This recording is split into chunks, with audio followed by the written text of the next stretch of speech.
Perdeu os 56.200, 300 ali que você estava comentando nos últimos dias. Major.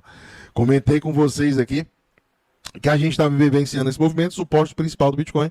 Aqui, ó, né, abaixo da média de 305 dias, né? Nossa média azul, ó, ontem acabou fechando abaixo. Ó. Primeiro dia que ele fechou abaixo, sinal de alerta foi dado. E hoje, né, estamos vendo aqui a sequência desse movimento de baixa, certo? Quer dizer que vai continuar assim? Vamos acompanhar. Né? Pode ser que durante o dia ele reverta, aconteça algum tipo de movimentação, saia alguma coisa, e aí basicamente o Bitcoin eventualmente consiga reverter agora no curto prazo também. É muito importante que ele se mantivesse acima dessa média aqui que estava sendo o suporte dos últimos dias. Eu comentei para vocês nas lives durante a semana que se o Bitcoin começasse a fechar abaixo da média de 305, a probabilidade aumentaria para buscar a próxima região de suporte, aqui na casa dos, hoje, 41.715, certo? Mas ainda adianta a gente se assustar agora nesse movimento atual? Não, ok? Coloque a sua mão na consciência. Existe um suporte aqui também que está sendo respeitado ainda no momento atual, que foi, né, configurado nos últimos dias ali também, né? Então a gente ainda está acima desse suporte, que é na casa aqui dos 53.800. E tem esse suporte aqui do dia de capitulação, foi na casa dos 49.486 dólares. Aqui nessa região. E fazer aquele movimento, né? Que a gente chama de, né, ombro, cabeça, ombro invertido. Né? Ocorre, né? Quem analisa gráfico sabe também que existe a possibilidade disso daqui se tornar um ombro, cabeça, ombro invertido. Né? Você coloca uma barra aqui em cima, certo? Você coloca uma barra zona aqui em cima, pegando nas toponeiras. E aí, deixa eu tirar essas outras duas aqui. Né? Você tem essa situação. O primeiro ombro, o segundo ombro, que seria a cabeça, né? Sempre a do meio é o mais crítico. E agora ele poderia encontrar um suporte nessa região, né? Fazendo o segundo ombro também. Então, esse movimento ele pode ser configurado ainda, tendo em vista que o Bitcoin não perdeu ainda as mínimas atualmente. Ele pode vir a perder? Agora, durante a live? Pode. Né? A gente vai estar acompanhando. Estou sendo sincero e franco com vocês aqui. Eu poderia muito bem dizer, não, agora o clima tá agradável, tá top, não sei o quê. Não. Mas são geralmente nesses momentos em que a gente vivencia a riqueza mudando de mão. Certo? São nesses momentos que, né, a incerteza está pairando, que a galera toma um susto tão grande, que aí basicamente ela entrega o que ela tem de mais valor na vida dela para as baleias, que logo fazem o movimento de recuperação e empurram de novo para cima. Então, o que eu estou sentindo é que essas ETFs elas estão querendo capturar o valor, né, de todo esse atraso, né, de tempo que eles ficaram também, né, depois que, né, porque demorou muito tempo para as ETFs lançarem. Então elas estão querendo pegar e capturar o maior número de Bitcoin que eles conseguem na faixa de preço mais barata possível. No caso do Bitcoin, então, a região que eu estou com ordem passiva de compra é em 53.800 dólares. Essa é a região que eu vou entrar hoje. Tá? Então, peguei e coloquei um dinheiro na corretora, coloquei em ordem passiva aqui na região de 53.800, eu coloquei na Bybit, e basicamente eu acredito que nós vamos formar o fundo final, ou reteste final desta região. Até porque o mercado está fazendo aquilo que eu gostaria, que seria o padrão OCOI, né? OCOI. Por quê? Porque esse é um padrão de reversão, de tentativa do mercado cair e voltar a subir. Então, para esse período, eu acredito que nós vamos fazer o nosso V-shape aqui desse mês de setembro. Estou vendo esse contexto em bear market ou estou vendo esse contexto em bull market? Bom, eu estou vendo esse contexto em bull market. O que eu vejo é a entrada de dólares o tempo todo no mercado de criptomoedas. Isso ainda não se refletiu no preço, mas quando se refletir no preço, isso vai acelerar muito rapidamente os preços. Os preços tenderão a se valorizar violentamente. Mas até onde o preço do Bitcoin pode cair? Ó, nos últimos 1 ano e meio, o preço do Bitcoin caiu no máximo 30%, que foi aqui, ó. Foi desse topo até esse ponto aqui, 34%, tá? Eu acho que foi a queda mais forte que a gente teve esse ano, que foi a 5 de agosto. Se a gente tiver uma queda muito forte hoje, por exemplo, até a parte inferior aqui, ele pode chegar até uns 40%, ali nos 42 mil dólares. Mas eu já expliquei o motivo pelo qual eu acredito que não vai acontecer isso e porque isso seria péssimo se a gente perdesse os 48 mil dólares. A gente, de fato, poderia entrar num momento de bear market que poderia durar bastante tempo mesmo, 3, 6 meses. E aí eu estaria disposto a acreditar na tese do meu irmão de que a gente teria quedas aí que poderia ter quedas durante um período mais longo. Mas eu acredito que não vai acontecer isso, tá? Eu acredito que não, tá? Eu acredito que nós vamos realmente subir, tá? Eu acredito que realmente a gente vai segurar essa região, tá? Então vamos ver o Vale do Precipício aqui, tá? No Vale do Precipício as médias estão apontando para baixo, tá? Então a tendência central do ativo mostra que tanto a média 14 semanal quanto as médias de curto prazo 12,50 estão apontando para baixo, ou seja, a tendência do mercado é cair, certo? Mas aí é que tá. Eu quero ver como é que ele vai se portar nessa ausência de liquidez aqui. Tá? Eu quero ver como ele vai se portar nessa região aqui, quando ele retestar os 53.800, que possivelmente vai ser hoje. Tá? Porque, na minha opinião, o mercado está caindo em consolidação. Então, ele está consolidando o preço e caindo aos pouquinhos. Então, por isso que ele está perdendo volume, perdendo volatilidade à medida que cai. E isso eu chamo de fundo dos deuses. Então, no gráfico de 4 horas, a gente pode ver com um pouco mais de facilidade o fundo dos deuses aparecendo aqui. Tá? E o fundo dos deuses é isso daqui. É uma queda mais forte, vertical, uma recuperação do preço, e quando ele faz a segunda onda de queda, ele cai aos poucos. E aí, para mim, isso daqui é um fundo verdadeiro, tá? Isso aqui é a consolidação. Na minha opinião, o que o mercado está consolidando, está tentando fazer, é um fundo verdadeiro, tá? E não um mercado em queda. Agora, se ele perder os 48 mil dólares e se manter abaixo dos 48 mil, porque, por exemplo, Augusto, ele pode perder os 48 mil dólares hoje mesmo, sair um payroll bem negativo, cair bem forte aqui, até 42, hoje pode, ele pode cair até essa região sim, tá? O dele pode, tá? Só que eu acho difícil acontecer. Bitcoin aí mais um dia de queda, caindo mais de 5% nessa sexta-feira. Né? Do ponto de vista gráfico, pessoal, a gente tinha um triângulo descendente já sinalizando que o Bitcoin poderia ir nessa região em que ele está agora, tá? Região ali dos 53.600, 53.500, por aí, né? E o Bitcoin já bateu no alvo daquele triângulo descendente, tá? Então, para mim, esse triângulo descendente aqui está encerrado porque o Bitcoin bateu no alvo dele. Esse triângulo descendente, pessoal, foi um triângulo descendente bem difícil de operar, tá? Porque o mercado voltou várias vezes. O mercado fazia de que estava rompendo e voltava aqui, né? E o último pullback também parecia que o mercado estava invalidando esse triângulo descendente, tá? Mas acabou que o viés baixista prevaleceu e o mercado de criptomoedas caiu. E agora, meus queridos, eu não estou conseguindo ver um padrão gráfico novo, tá? Eu acho que a gente agora tem que prestar um pouco de atenção no gráfico diário, porque é lá que a gente tem um canal de baixa no Bitcoin e esse canal de baixa tem um limite inferior que está ali na região de aproximadamente 51 mil dólares, tá? Então, assim, dá para dizer que aquela região dos 51 mil dólares poderia ser aí um fundo para o Bitcoin, tá? E, pessoal, muita gente está falando de um topo duplo, né? Ah, tá, não, o Bitcoin agora rompeu o topo duplo de vez, né? Agora sim ele vai cair muito. E, pessoal, sobre esse possível topo duplo, eu vou mostrar aqui para vocês que eu não confio nesses topos duplos que o Bitcoin vem formando no gráfico diário desde abril por causa de uma coisa muito simples, tá? Vejam aqui o que aconteceu lá em abril.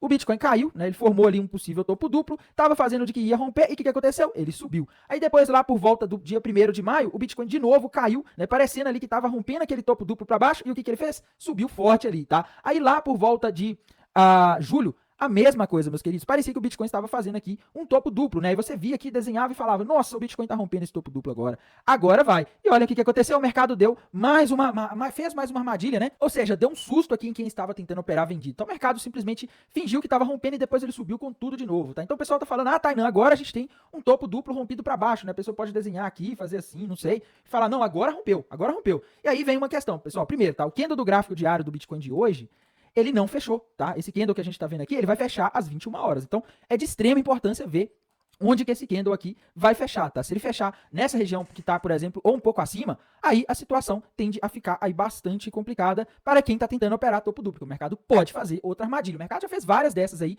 nos últimos meses e pode fazer de novo, tá? Então, aconselho vocês a tomarem um certo cuidado aí com esse possível topo duplo aí que vocês estão enxergando, porque pode vir a ser uma armadilha, tá? Uma coisa importante, pessoal, quando a gente olha aqui no longo prazo, se a gente, né, porque é difícil da gente identificar um suporte aqui para essa possível queda, tá? Mas quando a gente vai lá, por exemplo, para o gráfico semanal, né, e coloca aqui na escala, deixa eu ver aqui, escala logarítmica, tá? A gente consegue desenhar aí umas possíveis linhas de tendência aí para o Bitcoin, tá? Se a gente olhar aqui, a gente consegue desenhar aqui, por exemplo, vamos ver aqui ligando esses fundos aqui, né?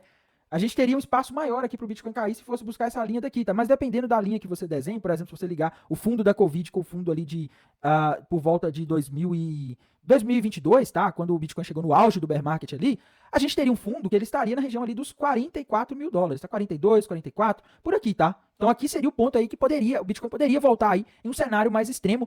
O semanal, ele largou, né, em termos estruturais, pernada, pullback, pernada, certo? Ou seja, o mercado inteiro vai começar a te expressar... Nessa ordem de grandeza aqui, o mercado vai começar a tender mais para o peso estrutural da tendência do gráfico semanal quando o mercado começar a se aproximar dessa região mais fortemente, caso ele não tivesse uma tendência. Porque às vezes quando ele está numa tendência mais forte, ele basicamente segue andando e ele não precisa acessar esses pontos mais baixos. Mas partindo do pressuposto que uma tendência é uma sequência de topos e fundos ascendentes ou descendentes, o que o mercado faz quando ele começa a se aproximar de zonas estruturais? Ele começa a voltar, para aspas, as suas origens estruturais e o mercado tende a querer fazer a continuação estrutural dele. Ou seja, quanto mais o mercado se aproxima desse fundo, mais o mercado vai tentar lutar para imprimir um fundo ascendente em relação ao anterior, para que o mercado consiga fazer a sua continuação. E mais ainda, a nível semanal, esse fundo ascendente vem mais ou menos na casa dos 20 e tanto, tá? Isso aqui é uma subestrutura de uma pernada maior. Mas ainda assim, mesmo assim, pelo fato de ser uma estrutura muito visível, o mercado vai interpretar o rompimento dela como algo muito pior do que melhor. Então, muito próximo dessa estrutura, já começam a entrar as pressões estruturais de quem está olhando isso no semanal para tentar fazer a continuação de uma tendência maior, tá? Então, qual é a questão? A gente está numa tendência de baixa clara a nível diário, certo? Especialmente agora, o fato de a gente ter feito esse breve rompimento aqui já praticamente sacramenta pra gente que isso aqui é um topo que ficou pra história. A gente tem aí até o domingo pra essa vela voltar e fechar acima dessa zona, mas sendo muito sincero com vocês, o fato desse fundo aqui já ter sido minimamente rompido, a ação de preço já vem no nível do pavio, isso é um retrato de que a gente escreveu esse topo aqui na história, assim como a gente escreveu esse, escreveu esse. Então, em muitos aspectos, isso aqui é a continuação de uma tendência de baixa. Isso não é bacana e isso não é, em muitos aspectos, um argumento que você vira e fala, beleza, vou dar all-in. Porque não, na verdade, isso aqui é o mercado te dando um ok de que ele vai fazer uma continuação de baixa. Dá pra ver que a gente tem um ponto estrutural bem bacaninha aqui, que é esse aqui, é o ponto dos... Aparentemente é o ponto dos 49, tá vendo? Os 49 é onde o mercado procurou venda forte aqui localmente e procurou compra forte aqui localmente. É interessante até que a gente tem umas estruturinhas que são quase equidistantes aqui, ó. Notem que eu tô me dando um pouco mais de liberdade para falar de gráfico com vocês, porque a gente já conversou, e eu sei que vocês gostam, mas a gente tem aqui quase uma equidistância entre essas estruturas, o que é bem interessante.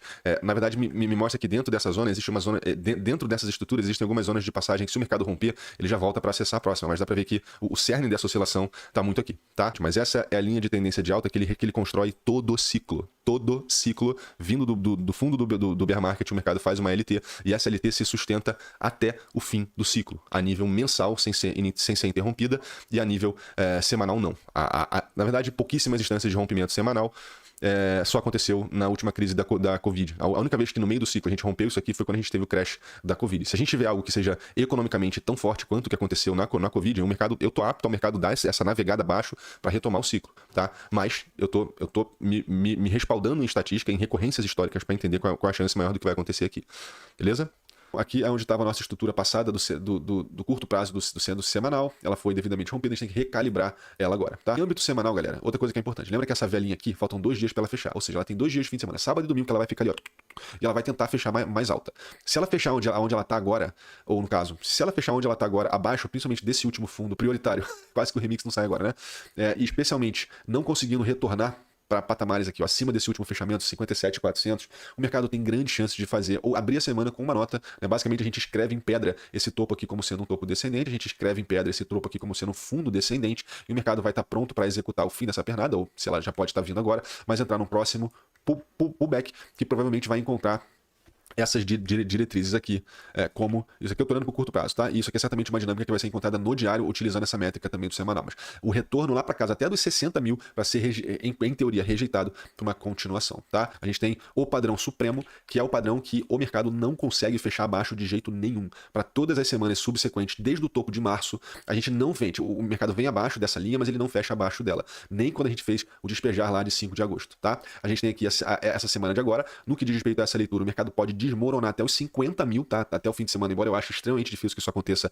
durante o fim de semana. Se esse caminhar até os 50 mil acontecer, ele só vai acontecer no início da semana que vem, ao meu ver. Durante o fim de semana ele vai ficar preso em zonas muito menores. Essa zona, em especial, pra gente, é o que funciona, pelo menos por agora, como zona de suporte. Obviamente que isso é uma amplitudes colossais, mas é o que o mercado tá segurando. Obviamente que eu posso pegar aqui também nessas subestruturas aqui, tá? Não necessariamente precisa vir no pavio. Eu tô sendo bem generoso nessa leitura total, justamente porque a gente tem um indício da reabsorção, um indício da rejeição e uma visível linha na areia aqui pra gente, tá? Inclusive você pode reparar que se o mercado desmoronar para essa semana, o ponto de ruptura dele aqui vai vir exatamente junto do ponto de ruptura dos 49, que é o que eu acho virtualmente impossível de acontecer até segunda-feira. Agora, as nossas resistências em âmbito semanal, galera, estão agora lá em cima. Eu diria que a gente atenta, obviamente, para a máxima anterior, somado a média de 20 e a média de 9. Essa estrutura aqui provavelmente é o que o mercado vai segurar pra gente como resistência para o fim de semana. Inclusive, notem que essa ação de preço começa lá nos 59, ou seja, pro semanal, também acho que a gente não vai utilizar a zona de resistência para interagir durante a semana. Estou só mapeando, porque se o mercado pegar um repique forte durante o fim de semana, essa é a estrutura que vai responder para mim no semanal. Se o mercado visitar os 50, para mim tem uma confluência de zonas aqui que provavelmente vai pegar um repique muito forte antes do mercado continuar a cair. Provavelmente um repique forte aqui, volta para retestar, se ganha, volta na tendência, mas provavelmente volta com uma probabilidade enorme de tomar uma rejeição, e aí sim, só voltar depois, tá? A princípio, o mercado em âmbito diário agora volta para um período de expansão. Notem que a banda de Bollinger a nível diário já entra visivelmente te mostrando a expansão. Para o sábado, o mercado não tem muita capacidade de queda, ele está te mostrando aqui os 53.600 como máximo de volatilidade local, ou seja, o sábado deve ser um dia bem lateralizadinho, brigando com esses suportes, mas honestamente, se isso for cair, deve ser mais para segunda-feira. Notem que eu só peguei as estruturas aqui anteriores e eu tô só te mostrando aonde provavelmente o mercado vai ter aí um certo freio. O mercado pode retornar até os 57.200 para ser rejeitado por uma continuação de baixa. Já que a gente tem uma zona aqui, ó, claro, o mercado nesse exato momento está testando esse suporte, beleza? O mercado aqui está testando esse suporte, mas lembra que no fim do dia isso aqui perdeu as linhas de tendência mais importantes, ele agora faz um movimento de baixa, já entregou toda a alta que ele botou aqui atrás, ou seja, o mercado já entregou tudo e mais um pouco. A sexta-feira voltou para segurar a gente na berlinda no fechamento, ó. O fechamento da sexta-feira veio 1 milímetro mais baixo do que os anteriores, 53.925, e aqui atrás foi 53.986. Então a gente tem aqui fundos de fechamentos lateralizados, porém a própria agulha aqui já te mostra que o mercado já veio no fechamento abaixo, que ele vai tentar fazer essa continuação. Para o fim de semana, eu acredito que é o mercado lutando e tentando manter essa zona aqui como suporte, beleza? Notem também que agora vem a parte mais importante, o mercado vem, faz uma pernada, faz um pullback, nesse exato momento ele já fez a próxima pernada, e a nota do fim de semana deve ser o pullback em direção, inicialmente, agora eu tenho que subir essa linha aqui em direção à zona de resistência legal, em direção até os 56. Ele pode pegar 55 até 56 para essas zonas aí de recuperação, para voltar e continuar a cair. Se ele faz um fechamento acima dos 56 aqui, ele pipoca já direto para os 54, como vocês podem observar, a gente tem praticamente a mesma zona de passagem que se passa aqui. Esse fechamento, ok, né, de certa forma não tem nenhuma ação de preço no meio, é muito mais a passagem que para direto lá no 56. Então se o mercado voltar para fazer um fechamento acima do 56, deve ter bastante stop que vai empurrar a gente de volta lá para a zona mais importante, que é os 57 os quebrados, tá? Isso tudo se esse pullback der muito certo, tá? Pro fim de semana eu acredito que vai ser muito mais o mercado tentando fazer esse movimento, só não sei exatamente aonde que ele vai pegar interação. Notem que no gráfico de 4 horas a coisa muda muito. Geralmente quando eu pego a ação de preço e eu consigo traçar um ângulo de 90 graus aqui, isso aqui tá me dizendo que essa parábola tá muito próxima do fim, ou seja, esse movimento de queda, esse clímax de venda já tá chegando próximo de um fim, porque isso aqui é quase um indício de que a parábola vai fechar, entendeu? Ela pode ir mais fundo, mas em muitos aspectos, quando você começa a ver isso aqui com uma angulação praticamente vertical, isso é um retrato de que o mercado não tem nem muito mais capacidade de desmoronar. Ele provavelmente está começando a calcular o contramovimento em direção às médias importantes para finalmente poder retomar essa queda. Isso é o mercado só retornando às suas médias matemáticas, porque nada cai para sempre, nem nada sobe para sempre. A gente começa a acessar pontos que já tinham ordens estacionadas de compra somado ao mercado achando isso visivelmente mais barato e entrando, atuando. Então o que a gente está olhando aqui? O mercado que muito possivelmente vai procurar, olha esse martelo, o mercado que muito possivelmente vai procurar essa interação aqui lá no 55, podendo esticar, provavelmente deve criar o próximo range aqui por volta dessa zona, tá? Eu tô mais estipulando o que eu acho que a gente vai ver. A gente provavelmente deve criar um range mais ou menos nessa zona, podendo repicar para a média de 20 até para a média de 50 depois. Mas em especial, provavelmente a gente está observando aqui o mercado que já fez a sua pernadinha principal, está realizando o seu pullback em direção às médias mais importantes para continuar essa queda e desafiar o fundo pro fim de semana. E o fundo pro fim de semana, como vocês podem reparar, como a gente não tem muito mais estrutura, eu beberia da fonte do diário no 4 horas aqui, porém localmente falando, a gente já tem um paviozinho e já tem 2 fechamentos aqui que vão funcionar pra gente. Você pode até ser um pouquinho mais ousado e pegar para esse terceiro toque aqui, só para entender mais, de maneira mais forte, onde está se apresentando essa zona pra gente aqui a nível de uma hora. Essa zona aqui é a zona que a gente provavelmente vai trabalhar, aqui que mora o fim do nosso fim de semana, e é bem possível que até o fim de semana essa seja a estrutura. Se o mercado entrar para fazer continuação de baixa, tá? Se por algum motivo o mercado estourar os limites do 4 horas e voltar para fazer pernada, você vai fazer esse mesmo retrabalho de descer essas estruturas e você vai se acompanhar pelo resto. Pelo fato da gente estar fora dos limites da banda, o mercado pode retornar rapidamente aqui para 53, mas não tem capacidade para isso que é isso. Reparem que o mercado lateraliza enquanto abre espaço na banda. Depois ele volta e encosta. Então a gente agora está num ponto no qual a gente está fora da banda praticamente, né? Olha esse fechamento fora da banda que te mostra assim, a agressividade desse movimento, mas olha quantas vezes a gente consegue puxar a performance fora da banda. E agora, para mim, especialmente com esse martelo, o reduto final está feito. O mercado agora está no meio de um pullback deve ir até a média de 9. O preço pode ficar batendo cabeça aqui enquanto a média de 9 acompanha, ou ele pode fazer a ascensão direto, mas para mim é óbvio que esse mercado está realizando um pullback enquanto nós conversamos agora.